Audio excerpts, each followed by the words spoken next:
All right, all right, all right. Well, Pete, that was a lot of fun. Chris was fantastic. Chris Freedman, the CEO of OnDefend. Yep. Well, welcome back. Well, sure. Welcome back.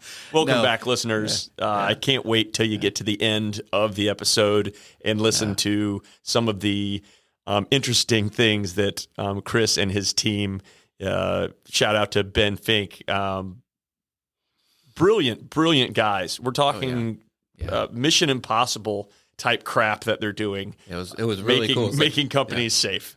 Companies safe again. Mm-hmm. Yeah, it was definitely something that I mean, again, aware of the company and aware of Chris, but I didn't really know all those funny stories. So great.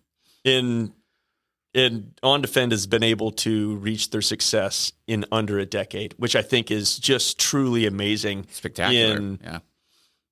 For all the entrepreneurs out there that might be listening, that is, I don't necessarily know if everybody could carbon copy what Chris and Ben have been able to do. However, it is nice when you hear some success stories like Chris tells us in that in 9 years, nine and some change, that they've been able to achieve what they've been able to do. And it's just truly inspiring. And you know what's really cool about that too? I'm glad you brought that up, because I remember in part of the episode that you guys will have a chance to listen to, what struck me was that he didn't come from a security background. You know, he did a lot of different things. I mean, he started in construction and architecture, and I think he had a line there where like he was waiting for something to approach him, like an opportunity to chase him down. And that was really cool for you that's a huge risk for you to shift mid through your career and say, yeah, I'm going to run towards that, because I think that cybersecurity is going to be a little important. And I think, just the foresight that he had on cybersecurity, the need, the necessity, and the loopholes that he was seeing with other people and other companies that he was engaged with on all of his adventures prior to his security journey. Yeah, it's amazing. So I hope you guys enjoyed as much as we did. Chris Freedman. Oh, one last thing. To find out more about OnDefend, OnDefend.com. Once you find Chris Freedman, Ben Fink, or OnDefend, like, follow, do all the things, because they are a phenomenal company and intriguing. Lots of information that I think would value you. Yes. Value you? Yeah, I don't know. Well, I find value in OnDefend.com. I find value in OnDefend.com. I find value in Chris Freedman, the CEO of OnDefend.com. Absolutely. All right. Here it is. Enjoy.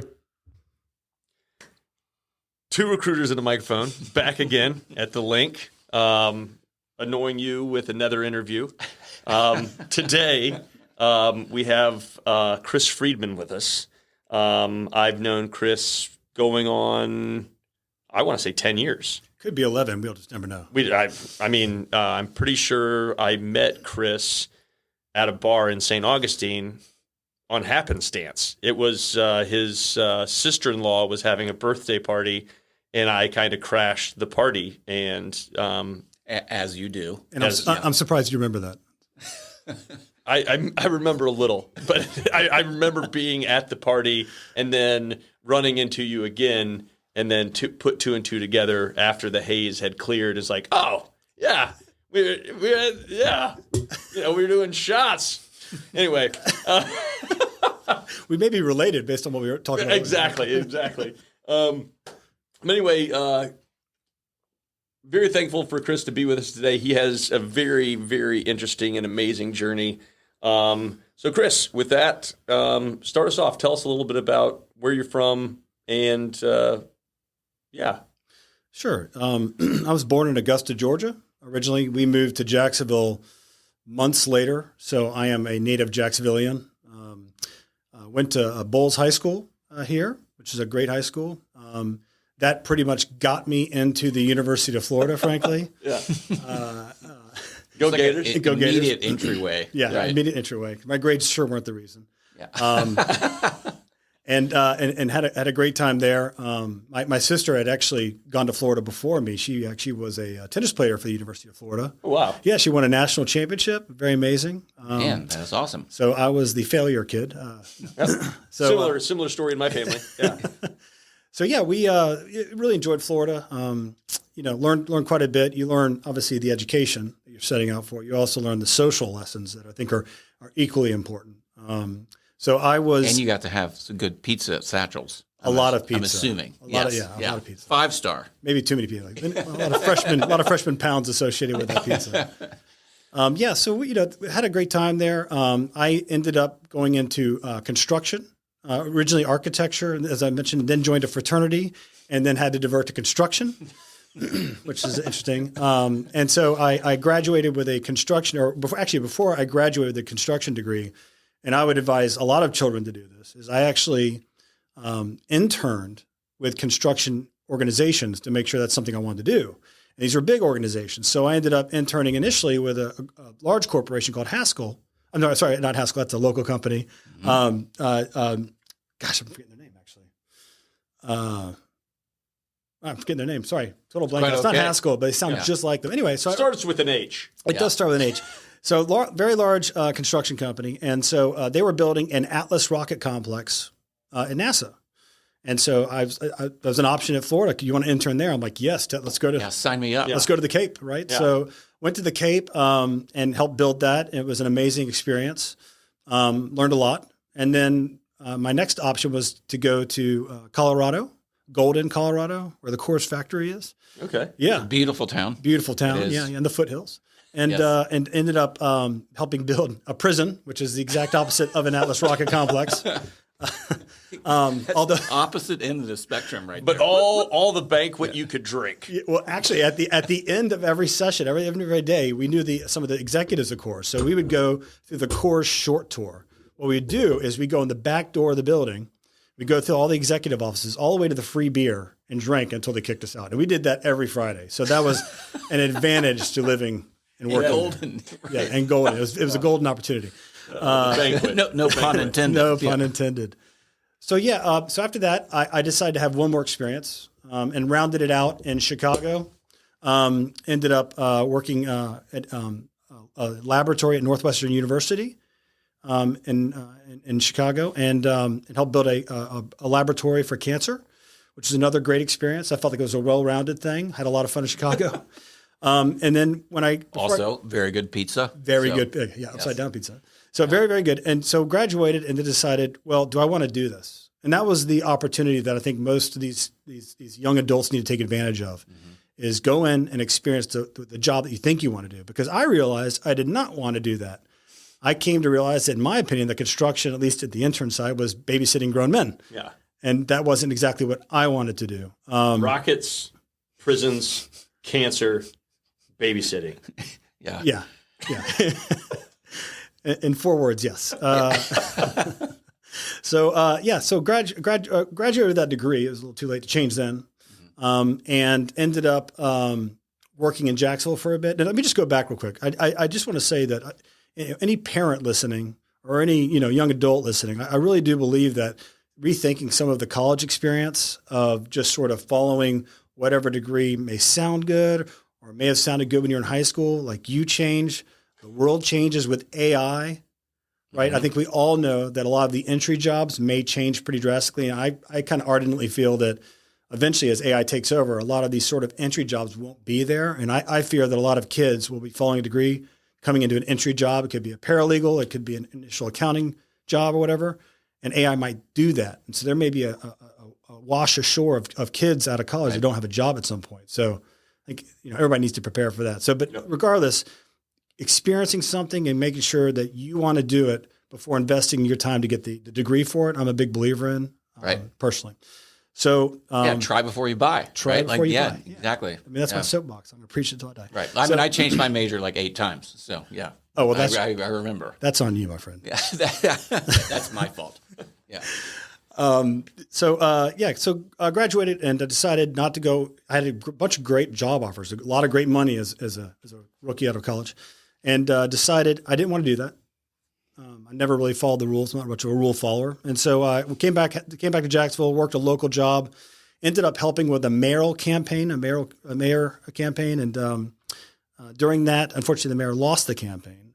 But someone that was involved with it was also involved with something called the Atlantic Treaty Association, which is sort of an arm of NATO, a very high association with NATO, and also a recruitment arm of NATO often. And they said, hey, you'd make a great diplomat. Would you like to be the United States one of the youth diplomats representing our country with NATO? So I was like, oh, that sounds great. So I flew out to Lisbon, Portugal. Is there free beer? There's another name for it, but it's beer. Had a great time. It was so long ago. It was 2001 at this point, right? And I'm in Lisbon, Portugal at the Navy base.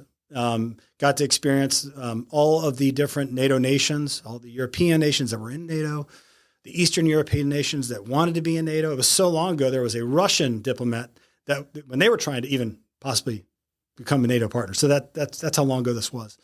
And it was amazing. I was able to go into the bunker where they would run the world during a nuclear war. I'll never forget. I was down there, and they're showing us all the screens. Just how you imagine it, right? All these setups with people sitting and all the big screens on the walls. And there's this 6'5" American general flat top guy, and he's talking about all the stuff that's in. I'm like, excuse me, this is before I even thought about getting into cybersecurity. I said, what are you guys using for antivirus? And he was like, oh, we're using what name one of the McAfee, I think he said. We're using McAfee. I'm like, you using McAfee? He's like, oh yeah, it works. I'm like, you should tell us like the X400. Don't ever tell us McAfee. I can get McAfee on my computer. So I was blown away that they were using like a commercial product. But that was a great experiance. And this is pre 9/11, even though it's 2001. No. Sorry? Was it? Oh, no. I'm sorry. When I was at the base for NASA, that was pre 9/11. So okay. Yeah. So that was after I interned at NASA and So what year was it when you were at NATO? I'm sorry. This was 2001, 2002. This is okay. Wow. Yeah. So I was like I mentioned, when I was at NASA in 1999. And the internship, like you could go everywhere. You go to every Atlas and Gemini rocket complex, touch it, and go in there. Nowadays, you can't get within miles of it. So it's fascinating. But yeah, and later on, when I'm in Europe, I was experiencing that. I realized at the time also I didn't want to be a diplomat. Wasn't really my thing. Again, these are getting to know yourself and experiencing and giving things different tries in your life is very important. So it's like you live like 9 lives already. Yeah, exactly. Yeah. Talk about imposter syndrome again. Like wow. Well, you don't know unless you try. Right. And very true. I think a lot of people at the latter parts of their life are upset they didn't try. And the reason you often don't try is because of fear. And in my humble belief, fear is the biggest thing you need to get over. Besides accruing love is getting over fear. So why not go experience life and experiment with opportunities that might make you happy. Yeah. So that's exactly what I did. So after that, came back to Jacksonville. And started a real estate development company. It was 2003, so that sounded like a good thing to do. It was a hot market until about 2007 /8, when it suddenly stopped. I've never seen a market. I'm not sure I'll ever see a market like 90 degree just stop, not like curve down, but just over one day. Fascinating stuff. So I learned a lot about a failed entity. Right, it was mine. I had no third party funding. I just kind of built it myself. Built up multiple communities, sold rights to land. I mean, had a really good time, was young and dumb, right? And took my licks on that. And it was a badge of courage. And it's funny, some people often kind of talk about the degree they earned in college, PhD. I had the School of Hard Knocks degree. And that's multiple times. Yeah. And that has its value for all of you out there that maybe can't afford or don't go to the big colleges. The School of Hard Knocks is maybe more valuable, to be honest with you. Yeah. In some ways, I paid for college. That's the harder school. Yeah.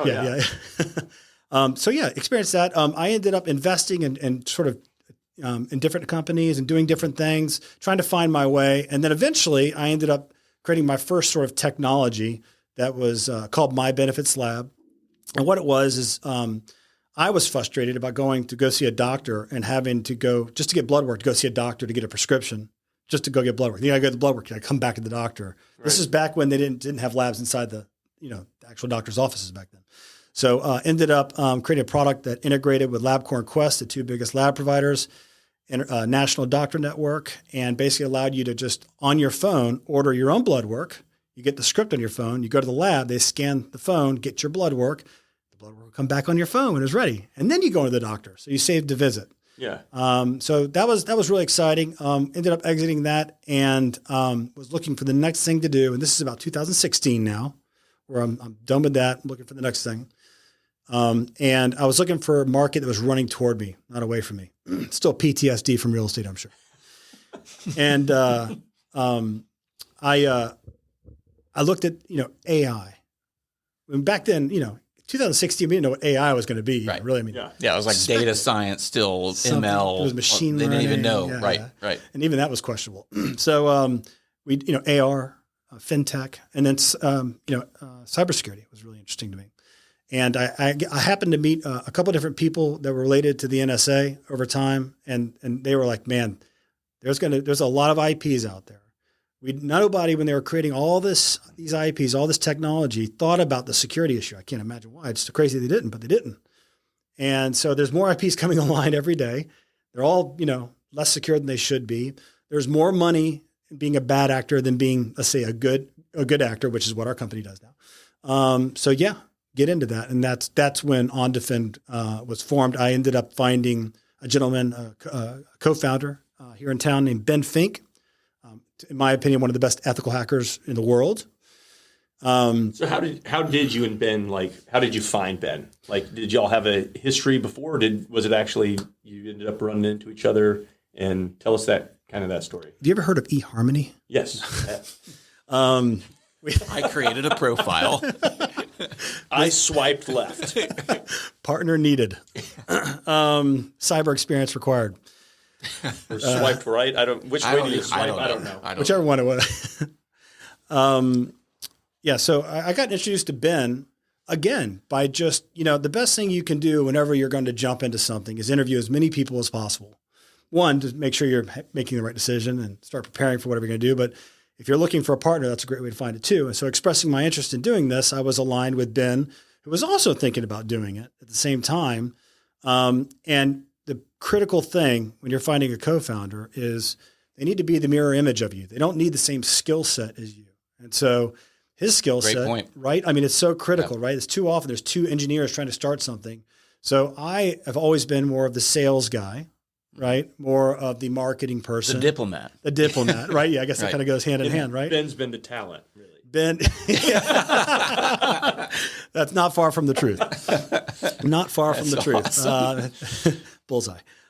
So Ben was obviously had the requisite skill sets to jump into the industry really effectively and efficiently. So yeah, that's how we met. We were introduced by somebody in town in the technology industry and said, "Hey, let's match make." We met at Starbucks and we said, "We're going to start a company." We created the LLC, I would say a month later, really quick.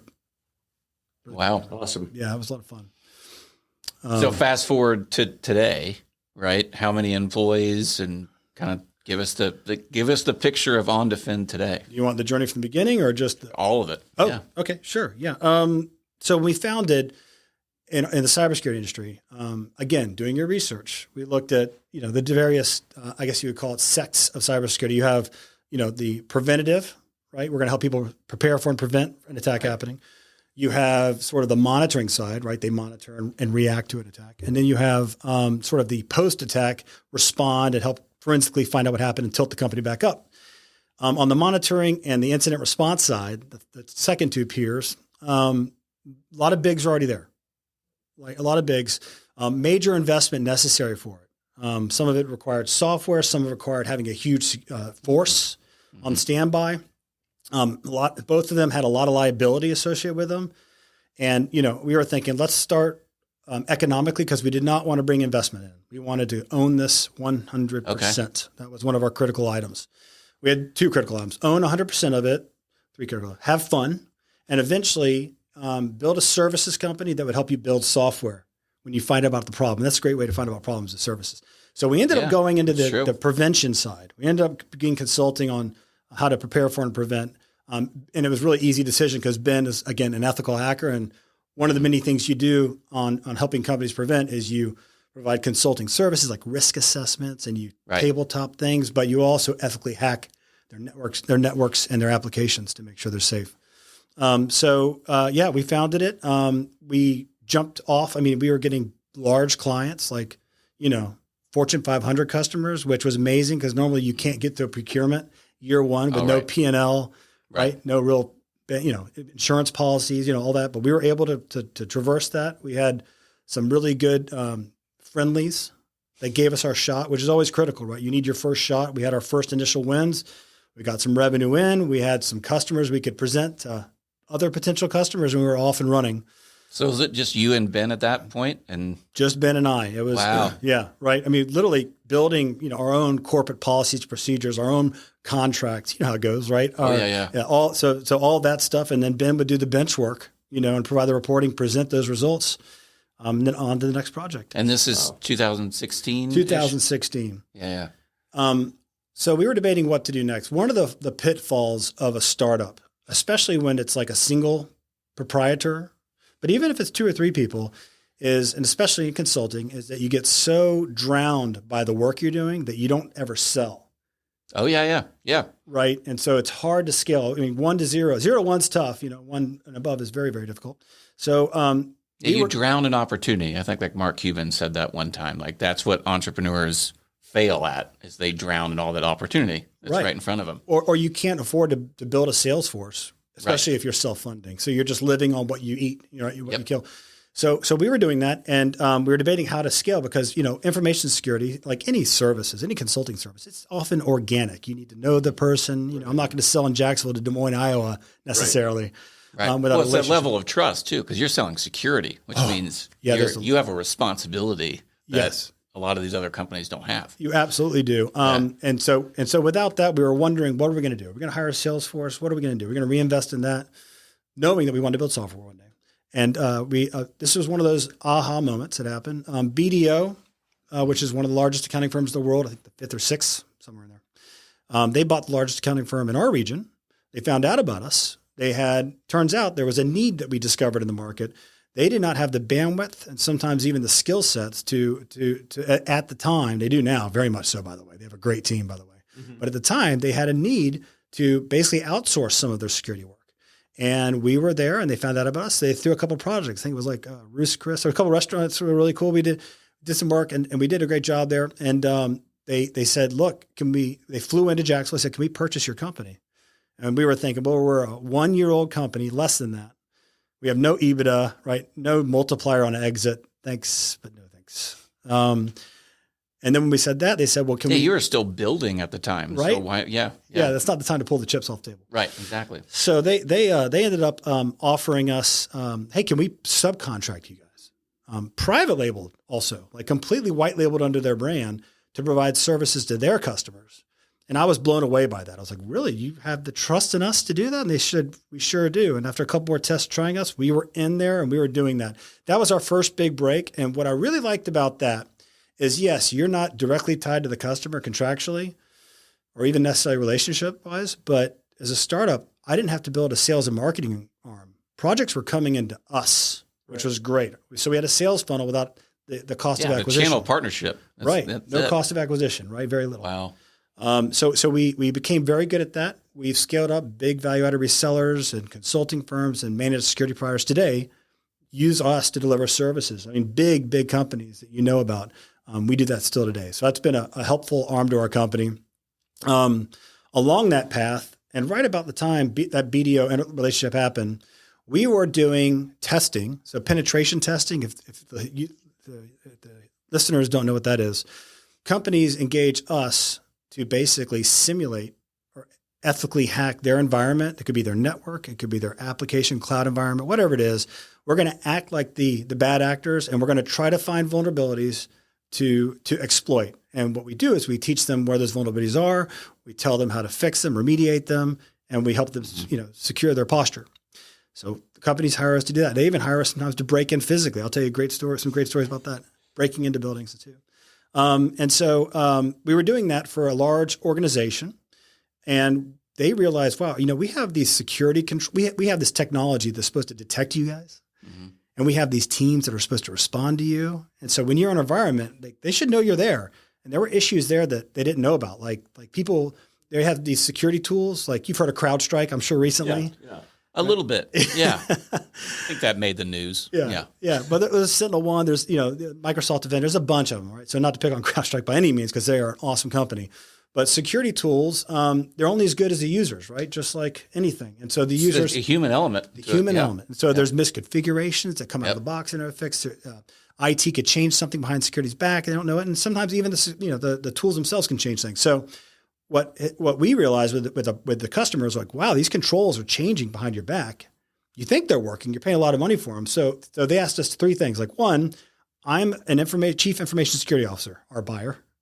I need operational assurance that the investments I've paid for and the program I've built is working. Can you give me that? The second thing I need is I get a pressure from the executives of my company about how much we're spending. Oh yeah. So I need to justify this in a way that lay people can understand. Or maybe sometimes I need you to help me prove I need an investment, like to get it done. Right. And the third thing and last thing, and this is kind of the funny one for a lot of CISOs, is that the board will ask, hey, you know what? We're a healthcare organization. A hospital just got downed by ransomware, like a bad breach, by a threat actor out of Russia called Conti. Are you ready for them? Mm-hmm. And they're like, well, I have a pen test with some spreadsheet with results. And they're like, right. That's not good enough. Can you ensure that? Well, that was where we ended up building a product that could enable all of that. It's called Blind Spot, because literally these things are blind spots in organizations. So we built a product in their environment, which is a great way to build a software solution, not thinking because it mirrors what they're in. Exactly. Yeah. Well, and it's not, a lot of times you guess at what the market wants just because you think or maybe you've interviewed, but if you build it in an environment, it's fundamentally the way to go. So we built Blind Spot in their environment. What it does is it emulates like real world ransomware threat actors, supply chain threat actors, specific threat actors that threaten certain industries. It literally emulates all the attack activity they would do in a company's organization safely. And then it tells you if the tools responded. Sometimes these companies have a third-party managed provider that like MDR provider or MSSP that's supposed to call and respond, right? Mm-hmm. That's what it does. And I will tell you, in our experience statistically right now, as far as the security tools, these hundreds and hundreds of thousands of dollars investments, I would say 75%. When we come in to assess a company and do an attack simulation, 75% of the time we are finding at least one misconfiguration or exploitable control change. So 75%, that's a big number. Wow, not just mid-markets, but enterprises. Yeah. The other thing we found in doing these attacks is, mid-market companies, they rely on MSSP and MDR providers to protect them, right? They're monitoring them, right? And so when we run these attacks and they don't know, 50% of the time, they're not calling. They're not calling at all per their requirements. And typically they're required with like 30 minutes, an hour, or 2 hours. Like if the attack's happening, we're going to notify you or we're going to help you get in there and fix it and mitigate it. 50% of the time, we're seeing them not respond, either in time or at all. These are security control blind spots. So it needs to be named Blind Spot. And it's been created out of a need. It is not a compliance requirement yet, which is tough for us right now. It should be, and it will be. And in Europe, like everything starts in Europe, there's requirements out there. But to test and validate. So, for example, these defensive teams that are supposed to protect all the companies in the United States, they don't get a chance to practice very often. They get a once a year penetration test, typically, on average, maybe 2 to practice. They need to be practicing every month, every quarter against real world tactics that are targeting them. It's like, would you practice for the Olympics like that once a year? I mean, you would not do well, right? So why not enable them to have the same kind of capability to strengthen their posture against it? So that's where Blind Spot was built and conceived of. I could tell you, miles and miles more about that, but that is our software tool. So that was the second part, right? First part was provide a services company, learn what the market needs. Second part was have fun. We've had a lot of fun. And the third part was build a software for a specific need. Is there any questions about that? Yeah. And so how long did it? So when you created Blind Spot, obviously from a client need, how long did it take you from the conception of it to rolling it out? Yeah. So first of all, we are a services company, right? It is not common. It is not likely for a services company to become a software company. In fact, it's actually most of them don't do it. Yeah, it's like 95%. It's a very high failure rate. Don't quote me on that, but it's high. We knew that. And vice versa. Right. Software companies don't want to be a service provider either. Exactly. So we understood that. And so we did it very slowly. We sold the software, quote unquote, as a PowerPoint originally, right? That's how we sold it. And we started off building it. It was a service we were doing, right? And then we slowly started incrementally building it. And so we built it. The other thing that we did is, you go through a lot of lessons. A lot of companies in software fund. So you have that push, right? And so we were building software, even though this customer knew what they wanted, doesn't mean the next customer wants this exact software. Right. Or it doesn't mean a third-party consulting firm can use your software. So we were building it. We were conceiving, well, this needs to be useful for a customer, but also needs to be useful for another provider that needs multi-tenancy, that needs all the things that consultants need, awesome reporting and everything else. So we slowly but surely built it without trying to expedite the timeline. I guess that was the big thing. So I think the idea was originally conceived in like 2018. We didn't commercialize until about 2019, 2020. And even now, we are very picky about who we work with. A lot of our competition is funded very heavily, very heavily. And it's funny. I met a big VC firm who was interviewing us because they were interested to invest, not that we're interested in or need their money. But they were like, we've interviewed all of your competitors, and all of them have made the mistake of trying to push through a market that doesn't exist yet. It's right around the corner, but it's not here yet. Right. And they're just throwing funding at it, Mm-hmm. And they're going deeper into VC debt, which is no great place to be. Oh, no, not at all. Yeah. And so we didn't raise $1 million, there's a lot of target on your back. Correct. You raise that $1 million. Correct. Yep. So we were lucky enough, and that's the positive side, is we had a services company, mm-hmm. right, funding the ability to continue to find product market fit. Finding product market fit is one heck of a journey, right? You have to interview a ton. You don't want to build too far before you're told yes or no. You want to just incrementally, PowerPoint it. You can sell it on a PowerPoint at first, right? Yeah. Right? Too many companies Tease the idea. Maybe build out a small feature, and yes, am I on the right track? Okay, great. I'll put some more money and slowly make your way to it. And so I find it very important. You have to know what, how can you get the door open? How can you do a demo? Mm-hmm. How can you turn that into an acquisition? What is that cost per acquisition? What is the cost for managing and maintaining the product and the customer? What is the churn rate, right? I mean, if you don't have that data, I'm a little hard pressed to go put a lot of money into something before you've proven it out at least a little bit more than that. So we've been patient. We are finding product market fit right now in some niche markets that our competitors are not looking at. And you're still finding it out. We're right? always. Yeah, well, I think you'll always be finding out. You're always discovering. Correct. I also think niches equals riches. I always think that. So, so finding some kind of snitches equals stitches. That's right, listeners. Yes. So yeah, I believe that finding that niche is really important, and then you sort of work that, and then if you're the best at that niche, this could be a vertical like healthcare. Go be the best at that, and then you can pivot. Left and right, but at least you're the healthcare product. So I'm a big believer in that as well. So we are in that journey right now. And then, you may have heard on the services side with, the TikTok thing, that's been a big thing as well. So we've been excited to help in that journey. Yeah. What's the most challenging project that you've done so far? Either at OnDefend or anything. I mean, you can even go back to your construction management days. Right. The toughest project we've had so far. Yeah, I think. I can imagine TikTok being fairly complicated, but that's just me. Yeah. Well, I mean, that is a complicated one, right? With our partner Haystack ID, we've been charged to make sure, that their information, that their code, that their infrastructure, it's secure for the American public, right? That's a big thing. We're proud to do it. We're charged with doing it, and we're going to do it. To jump in,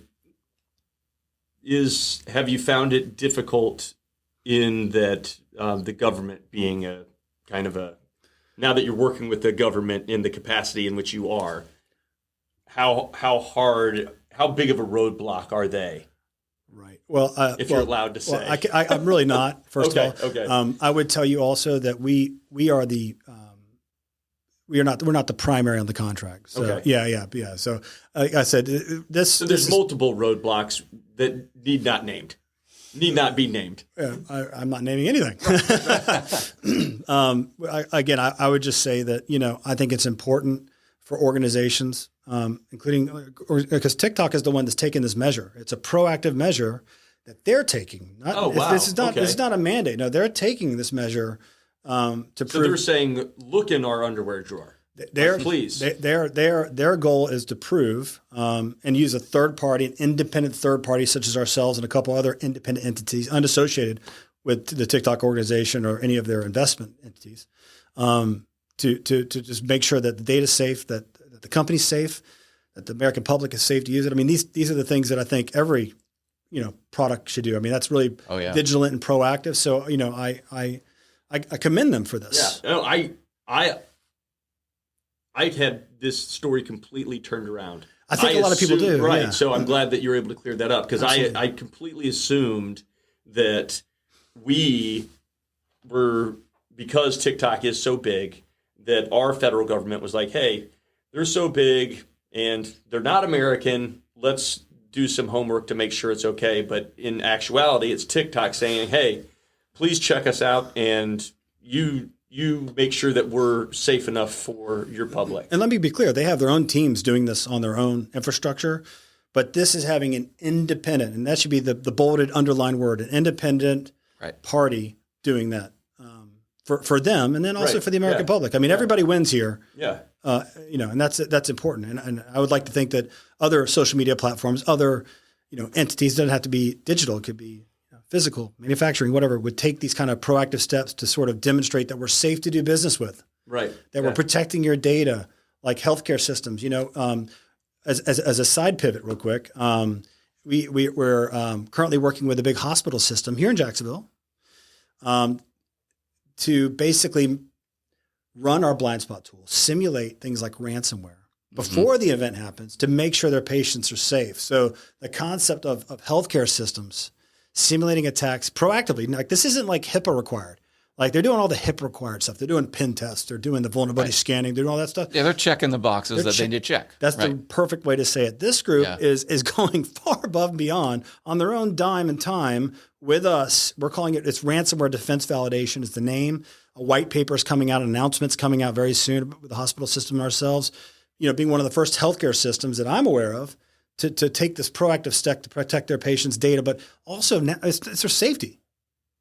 You have to realize a lot of these systems, a lot of these IoT devices within the healthcare system, are potentially exploitable, and that's lives now. That's not just data; that's lives. So, healthcare is as much of a critical infrastructure as gas and electric, in my opinion, and it needs to be protected. It needs to be invested in, and I'm proud to say that they're doing that.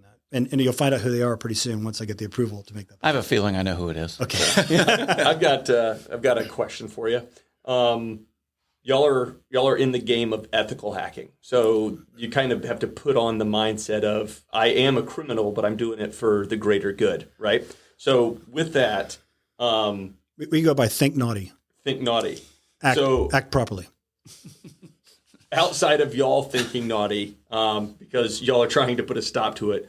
Right. What in the sandbox in which you play? What has been the craziest non-ethical hack that you have found where it's almost like, wow, as naughty as I can think, that is crazy? A non-ethical, so like something we did, or just in general, a story that I'm sure that there are water cooler conversations in regards to cybersecurity. I can tell you a couple of funny stories that we've done. I mean, sure. Even in general, like anybody that's testing. I have to think about that. Or just like, man, what a hack. Like, what? Yeah.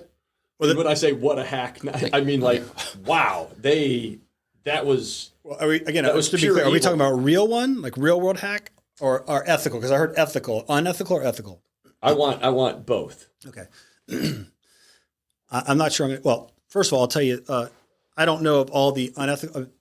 The ethical ones, they usually, we all keep a little tight-lipped, but generically, I can say, some fun ones have been, hooking into camera systems and monitoring, environments. A very large financial entity in the Northwest. We ended up getting into the network quietly, low and slow, looking around for something exploitable to sort of move around the environment, find our goal. And we ended up picking up a camera, and we didn't know it, but we just started recording on it. Turns out it was the boardroom camera. And it turns out that they had their annual board meeting with all of their projections and historical and forward looking, that we recorded all of it. Yeah. Imagine that was made public, right? So that was pretty devastating for them. Kudos to you, though. I can't imagine that conversation that you would have had with them. Like, oh, by the way, here's next year's projection. Good news, we got there first. Bad news is this is out there. We hope we got there first. There's two more. One, and this was early in our company's history. You'll appreciate this. So me and Ben, I'm still generally learning about cybersecurity myself, as a founder, Mr. Genius Boy Ben. And so we pick up a big insurance institute. You would know who they are, like the physical, the cars and the motorcycles kind of thing. And so they were like, all right, we have an application. It's customer facing, right? Where the customers can, apply for insurance and interact and make claims. And then we've got the inside where the people, adjust the claims and whatever, work with the customer. And they said, you're not going to get in. We were a no-name company. So the head chief security officer was just not nice to me, right? Very dismissive. And he's like, you're not getting in. You guys, I don't know who you guys are, blah, blah, blah. Ben happened to be on that sales call. Thank the Lord. So Ben's like, you know what? Don't worry. Challenge Chris. accepted. Yeah, I got this. And then Ben goes, don't worry, you'll be in good hands. Yeah.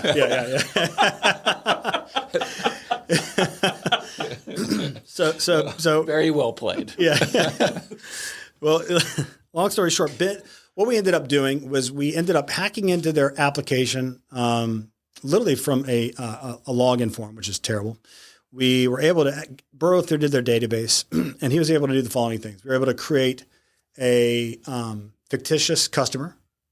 We were able to create a fictitious employee. We were able to submit a fictitious claim on the policy, and we were able to prove we could pay it out.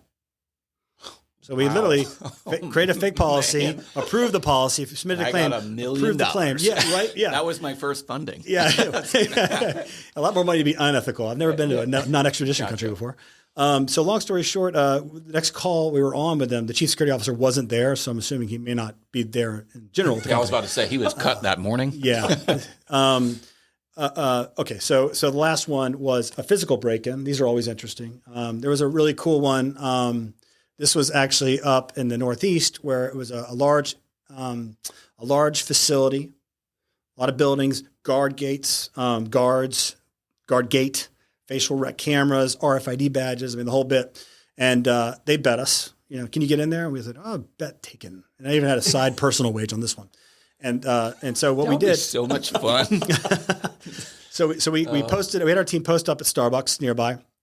I think it was Starbucks, one of those companies. And so the employees would come in with their lanyards, with their RFID. Our team would sort of take a picture, get their face, and then we had this little battery mechanized thing that would suck the data. We'd just sort of bump onto them in line, like, oops, excuse me. As long as we bump that mechanism into the badge, as long as we bumped the mechanism in the badge, we had the data on the badge. It was just a matter of decrypting it, and then we were able to do that, right? And so we were able to create, I don't know, we probably created 20 or 30 employees, right? We were kind of funneling through them until we found the right employee with the right access or the right employees. And so we finally found that person, and that person came to work with our face that day. So one of our team came in, because remember, we got into the system. We were able to drive through. They looked at his face, scanned the badge, approved. Facial rec, approved.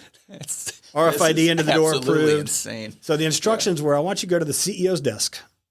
I want you to put your feet on the desk, grab the picture of, and like take a picture like, trophy. That was part of the bet, by the way, is to grab a picture of the family, put your feet on the desk, take a picture of yourself, capture the flag. And so we ended up capturing the flag and helped them out a lot. I mean, that was a big vulnerability that was they were able to do that. They need to have a larger encryption on those RFID badges and a little bit better network infrastructure.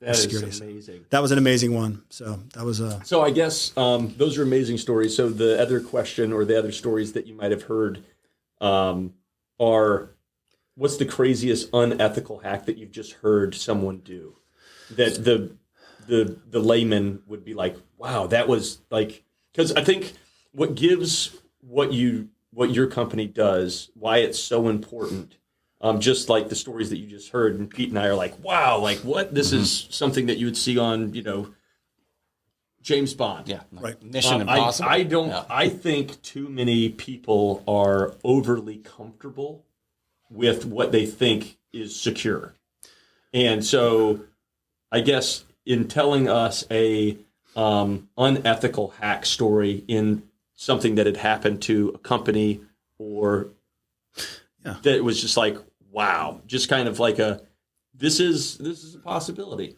Not trying to create conspiracy or anything like that. Just like kind of like This wow. could happen. Yeah. Right. Yeah. Gosh, the threat intelligence team would be so much better at this than I am, as far as any details, like intimate details.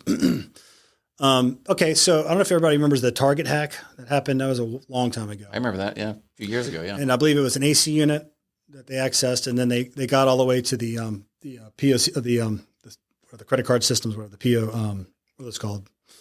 You know, Point of sale. Yeah, point of sale. PO. I was thinking Yeah. POC. There you go. I have Yep. demos on my mind. Yeah, and so they got to the PO system, and it's funny.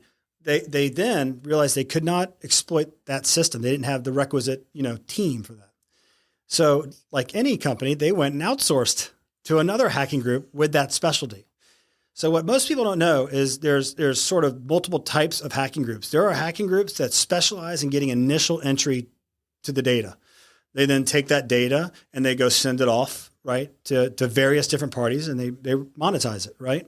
There's parties that literally specialize in receiving the data, monetizing it, or using that data to do scams. Like if I got your healthcare information, I could submit fictitious claims. I could do a lot of different stuff. Right. Your ID. I can get in. Now you do it. Right. Yeah. Right. So You take it from here. Exactly. So the data entry or initial access, there's data brokers, there's just various types of threat actors. So in that case, they literally handed it to another organization that specialized in POSs, and they took it the rest of the way. So I think what people don't realize is that there are cyber groups. This is not just people with hoodies, individuals. There may be hacktivists like that out there that are just doing it for Hacktivists. Yeah. It's not Mr. Robot. Yeah, right. Yeah. Yeah. But there are actually organizations, and they're well organized. I mean, they have HR departments. They have these are big corporations that work with each other, country to country, to accomplish goals. Now, most of it often is financial. That's their goal. People that feel safe, I'll just say that before I tell some of the stories, that a lot of times it's juice worth the squeeze for them. They'll try for it's easy. like what happened with Change Healthcare, like that one a couple months ago, where they was $20 million, whatever, just Change paid just as a ransom. And it was much bigger than that, actually, overall. I'm sure it was. But most people don't realize that the softer belly companies, like that's just the bigs. But it's the easier target. And then obviously one to many. If I can get in this system, how much data is there? So these are the things that they're thinking about. But it's not as easy as it was. It's not just these ethical hackers. They're using bots. I mean, let me just put it this way: every hack starts. I mean, most hacks start. Let me put it this way: like 90%. I'm going to throw that stat out. Something like that. Start with a phishing of some form, right? Oh, yeah. Social engineering. Yep. And it used to be because people are silly. They'll open anything. They'll click the link, whatever. Absolutely. Right? And again, it's human error. Right. And with technology, it's been one to many for them. I mean, they're just doing big, sort of marketing type of bash emails out to everybody. So everybody's a target. So some people think, oh, I'm a small business, I'm not a target. No. You're just opportunity. You're actually low hanging fruit. Yeah. 100 of you is worth one Walmart, right? Or 200 of you. So it always starts there, and it used to be like you used to like get an email and you could tell, this isn't the language of the person that it claims to be. Well, now with AI, that's not the case. It sounds exactly like them. I mean, with AI, you can scrub the internet and have you sounding just like you to you pretty quickly. Pretty insane. It is pretty insane. In fact, we have this is actually AI right here. I'm not even here. Yeah, exactly. We actually have a patent portfolio that we're going to release as soon as we have time that helps prevent that. By the way, it confirms who people are when you're communicating with them. It's actually pretty neat. So things start like that. So yeah, back to the bad attacks. I can tell you from personal. Again, I don't have all the great stories about the ones they may know about, but I will give you a great example. I got a call one morning. It was from a billion dollar manufacturer who had offshore ownership. That's where headquarters was. They were based out of, I think, California. And get a call that, oh my gosh, like 9 hours ago, they got ransomware. I'm like, oh, really? And we're not an instant response company, but if somebody calls me to talk to somebody, I'll help. So I was like, any other details? Like, well, the chief security officer is not doing very well. Hasn't slept. I was like, yeah, I He had understand a that. rough morning. Yeah, a very rough morning. They had a little ransomware attack 6 months ago, but no big deal. I'm like, little ransomware attack 6 months ago. Now I gotta get on this call. I gotta hear the story. Now I'm curious. Yeah, I'm in. So I came in and I met with him, and he's sheet white, hadn't slept.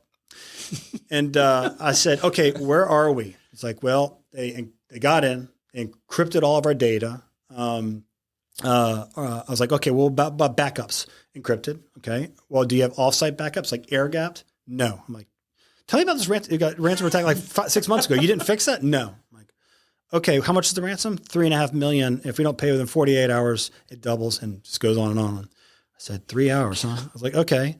Have you called Japan? Wherever the original country was? Have you called there? He's like, no. I'm like, well, it's definitely 6 million now because you're not going to get, the whole thing already to pay the ransom, Bitcoin or whatever. So that was 6 million pretty quick. I was like, what's your incident response plan? What stage are you on? It's like, we don't have one. Like, you don't have a plan after you've had an attack. I mean, I'm just blown away by this. So after like a bunch it's of $1 billion company. $1 billion company, and this is the head of security. And so after like about, 10 questions, he's like, well, Chris, what can we do? I'm like, I don't know, fire up your resume. I know a couple recruiters. Yeah, exactly. I'm going to put you on this podcast. Yeah. Not expecting a referral. So it was pretty bad. Fire up your resume? Yeah, I don't know. That's the best thing I can say. Stage one. Yeah. So, there's all kinds of the critical infrastructure we have. Just to riff with you guys, right? Yeah. I mean, large companies like healthcare and financial entities, they're the big ones. They're funded. They have the right teams. Obviously, as you go down market, mid markets, SMB, they get softer targets. They don't have as much value, but they're more exposed. It's the critical infrastructure I'm worried about in the United States because that is, what marks our survival, right? Water, electric, all the utilities. As we mentioned, healthcare, it's all absolutely critical to our civilization. And healthcare is coming around, but I'm talking about municipalities and things like that. They're not funded still. Yeah. It's unbelievable. And it's really scary. I imagine a lot of what happens we don't even hear about just to keep us calm. Oh, I'm sure. And that's what concerns me most. It's amazing. That's what keeps you up at night. It does. And it's amazing that, maybe it's the human condition or maybe it's just us in the United States, but we only react after the bad things happen.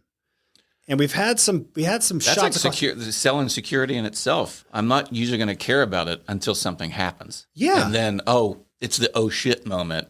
Why did I not think about it? Well, these companies will say, okay, I'm supposed to, the NIST checklist says I need to do this. So I've done it all, but that doesn't mean it's working. That's where we've been blind spot. Like, let's make sure it's now working every day or whatever. So it's funny. So we built this feature on blind spot that tests and validates like all the security tools are functioning end to end. It's actually pretty cool. And the metaphor I've given is like, wouldn't it be neat if ADT or your home security company came to your house every day, opened up all your doors and windows to make sure all your sensors are working, and that they would fire an alert in their system? Wouldn't that make you sleep better at night? Wouldn't it? It'd be annoying for them to be there, but so that's exactly what we built with blind spot for companies. It's like literally making sure every day that everything's functioning. So that's a big inspiration of these gaps that exist in critical infrastructure and everywhere else. There's just not enough funding. Right. You mentioned people think they're safe, go do a dark web search. Go to Have I Been Pwned? That's PWNED. Go check out what information of yours is out there.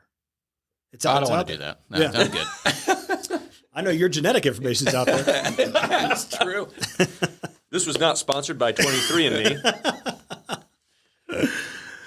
But it's been an amazing journey. The pitfalls, fail fast as you can. We have been hesitant. We've had venture capital come to us, say, Chris, we're going to give you $2 million. You just got to build that AR, baby, build that recurring revenue, go. And I looked at the model that they gave me, that they want to put money, like, here's our money, take it. And I'm looking at the model. I'm like, well, okay, but what if the market changes? What if the market shifts? Look at what we've seen 2020, 6 months ago. What may happen, 8 months after the election, whatever's going to happen, there's just changes that we don't know about. I'm like, this is not a sustainable model. There's not like profit. There's not EBITDA. I was like, what happens when we run out of the capital you give us? get more, build more ARR. It's all about building recurring I'll revenue. give you another $2 million. Yeah, just take our money, and then we're, and so they're playing the odds. They're playing 1 out of 100 companies need to work, and if you're 99 of them, you're out of business and your dream is burnt. So if you have a way to self-fund in whatever way possible, and start slow if you need to, all right?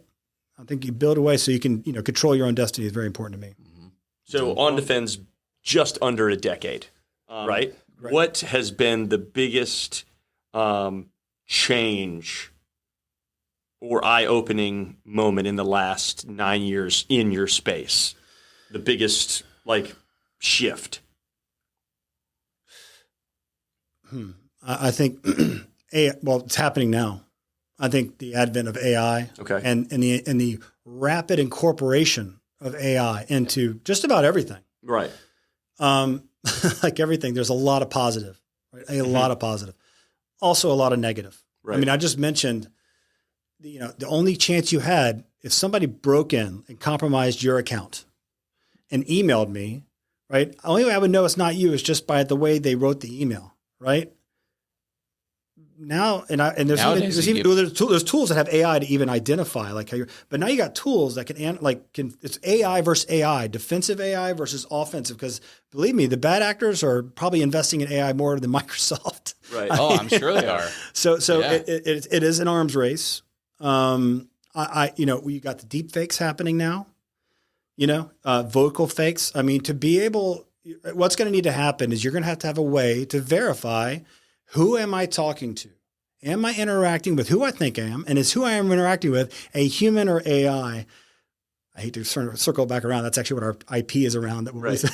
Because we recognize that it's going to be an issue. Yeah, it's a Black Mirror episode. And that's what we're living in right now. Yeah. It is. It's a big concern. So what do you trust? It's hard to know what information you trust. I mean, right there, that's affecting our culture right now. Not understanding or knowing what information is real or not. When you stop knowing if people are real or who you're interacting with is real, it's a murky future that we need to solve to. Yeah, it's a scary predicament for sure. Yeah. Well, thanks. We're ending on a positive note. Chris, thank you so much for joining us. And if anybody wants to hear Chris and see him live, he will be speaking at Society of Technology Explorers on August 26th here at the Link. So come out and listen to what the man has to say. And then later the pub with slurred words. There you go. Yes. Absolutely. 100%. Just kidding, Mom. Just kidding, Mom. Yeah. All right. Thanks again, Thank you Chris. very much. Thanks, everybody. All right. That was fun. See you.